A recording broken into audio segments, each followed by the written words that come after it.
5 साल की बेटी बाजार में गोलगप्पे खाने के लिए मचल गई। किस भाव से दिए भाई? पापा ने सवाल किया।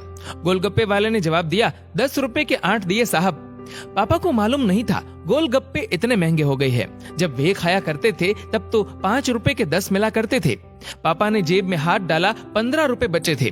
बाकी रुपए घर की जरूरत का सामान लेने में खर्च हो गए थे। उनका गांव शहर से दूर है। 10 रुपए तो बस के किराए में लग जाने हैं। नहीं भाई, 5 रुपए में 10 दो तो ठीक है, वरना नहीं लेने। ये सुनकर बेटी ने मुंह फुला लिया और बोली, अरे अब चलो भी पापा, नहीं लेने इतने महंगे। पापा के माथे पर चिंता की लकीरें उभर आई। अरे खा लेने दो ना साहब, अभी आपके घर में है तो आपसे लड़कर भी खा सकती है। कल को पराए घर चली गई तो पता नहीं ऐसे मचल पाएगी या नहीं, तब आप भी तरसोगे बिटिया की फरमाइश पूरी करने को। गोलगप्पे वाले के शब्द थे तो चुभने वाले, पर उन्हें सुनकर पापा को अपनी बड़ी बेटी की याद आ गई, जिसकी शादी उन्होंने 3 साल पहले एक खाते पीते पढ़े लिखे परिवार में की थी। ससुराल वालों ने पहले साल से ही उसे छोटी छोटी बातों पर सताना शुरू कर दिया था। 2 साल तक वह मुट्ठी भर भर के रुपए उनके मुंह में ठूसता रहा, पर उनका पेट बढ़ता ही चला गया और अंत में एक दिन सीढ़ियों से गिरकर बेटी की मौत की खबर ही मायके पहुंची। आज वह छटपटाता है कि उसकी वह बेटी फिर से उसके पास लौट आए और वह चुन चुन कर उसकी सारी अधूरी इच्छाएं पूरी कर दे, पर वह अच्छी तरह जानता है कि अब ये संभव नहीं है। दे दूं क्या बाबूजी? गोलगप्पे वाले की आवाज से पापा की तंद्रा टूटी। गोलगप्पे वाले से बोले, रुको भाई 2 मिनट। पास ही में किराने की दुकान थी जहां से उन्होंने घर के लिए जरूरत का सामान खरीदा था। वे तुरंत उस दुकान पर गए और खरीदी गई 5 किलो चीनी में से 1 किलो चीनी वापस की तो 40 रुपए जेब में बढ़ गए।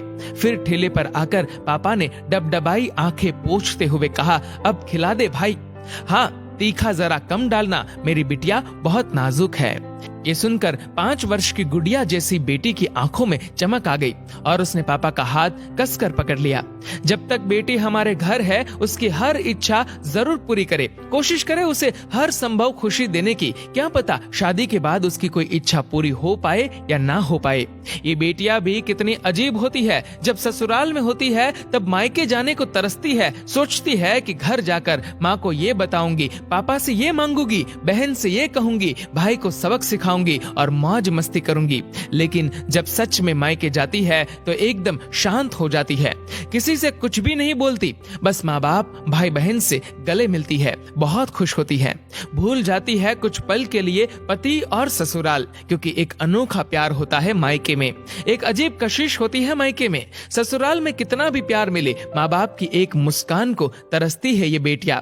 ससुराल में कितना भी रोए पर मायके में एक भी आंसू नहीं बहाती ये बेटियां, क्योंकि बेटियों का एक भी आंसू माँ बाप भाई बहन को हिला देता है, रुला देता है। कितनी अजीब है ये बेटियां, कितनी नटखट है ये बेटियां, भगवान की अनमोल देन है ये बेटियां। हो सके तो बेटियों को बहुत प्यार दे, उन्हें कभी भी न रुलाए, क्योंकि ये अनमोल बेटी 2 परिवार जोड़ती है, 2 रिश्तों को साथ लाती है अपने प्यार और मुस्कान से। ईश्वर से प्रार्थना यही है कि सभी बेटियां खुश रहे हमेशा, भले ही वो मायके में हो या ससुराल में। खुशकिस्मत है वो लोग जो बेटी के बाप है, उन्हें भरपूर प्यार दे, दुलार करे और यही व्यवहार अपनी पत्नी के साथ भी करे, क्योंकि वो भी किसी की बेटी है जो अपने माँ बाप का घर छोड़कर आपके साथ पूरी जिंदगी बिताने आई है। उसके पिता की सारी उम्मीदें सिर्फ और सिर्फ आपसे है। दोस्तों, इस वीडियो को